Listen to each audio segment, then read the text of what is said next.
কিছু কিছু গল্পের শেষটা যে এতটা কষ্টের, এই গল্পটা না শুনলে কখনোই বুঝবে না। তো পুরো গল্পটি শুনুন।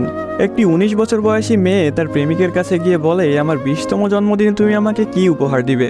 ছেলেটি মুচকি হেসে বলল, এখনো তো অনেক সময় আছে, আর সময় হলে তুমি তোমার জন্মদিনের উপহার পেয়ে যাবে। বেশ কিছুদিন যাওয়ার পর একদিন হঠাৎ করে এই মেয়েটি অজ্ঞান হয়ে যায়। বাসার সবাই বেশ অস্থির হয়ে যায়, কিছুই বুঝে উঠতে পারছিল না কেউ কি হয়েছে মেয়েটার। তারপর সবাই মিলে তাকে হাসপাতালে নিয়ে গেল।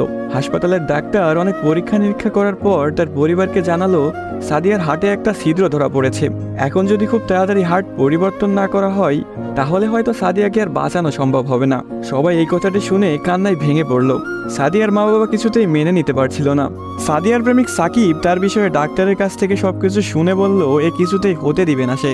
তারপর সাকিব মেয়েটির রুমে গেল, দেখলো তার ভালোবাসার মানুষটি বিছানায় শুয়ে আছে। সাকিবের কাছে যেতেই মেয়েটি বলল, সাকিব, আমি মনে হয় আর বাঁচবো না। সাদিয়ার চোখের পানি মুছে দিয়ে সাকিব বলল, কে বলেছে তুমি বাঁচবে না? তুমি খুব শীঘ্রই ভালো হয়ে যাবে। মেয়েটি বলল, তুমি কি করে জানলে?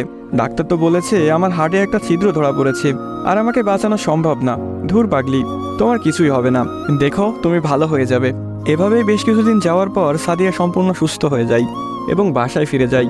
বাড়িতে ফিরে এসে সাকিবকে খুঁজতে থাকে, না পেয়ে সাকিবের বাড়ি চলে যায়। সাকিবের বাড়িতে কেউ নেই। অবশেষে সাকিবের ছোট বোনের দেখা পেল সাদিয়া। কিরে, তোমার ভাই কোথায়? সাকিবের বোন কোনো কথা না বলে হাতের ইশারা করে সাকিবের রুমটা দেখিয়ে বলে উঠল, টেবিলের উপরে আপনার জন্য একটা চিরকুট রাখা আছে। সাদিয়া কথাটি শুনে রুমে গিয়ে চিরকুট হাতে নিয়ে পড়তে শুরু করলো। প্রিয়তমা, আমি জানি যেদিন তুমি এই চিরকুটটি হাতে পাবে সেদিন তুমি সম্পূর্ণ সুস্থ হয়ে যাবে, সবকিছু ঠিক হয়ে যাবে আগের মতো, যেমনটা আমি তোমাকে বলেছিলাম।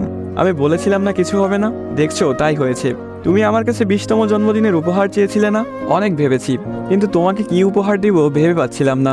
তোমার অসুস্থতার কথা যখন ডাক্তারের কাছ থেকে শুনলাম, যখন বললো একটা হার্ট খুঁজতেছিল, তখন মনে হলো তোমার জন্য এর চাইতে ভালো কোনো উপহার হয় না। আমার হার্টটাই ছিল তোমার জন্য শ্রেষ্ঠ উপহার, যা আমি তোমাকে দিয়ে গেলাম। মন খারাপ করো না, আমি আকাশের ওই উপর থেকে তোমাকে সব সময় দেখব।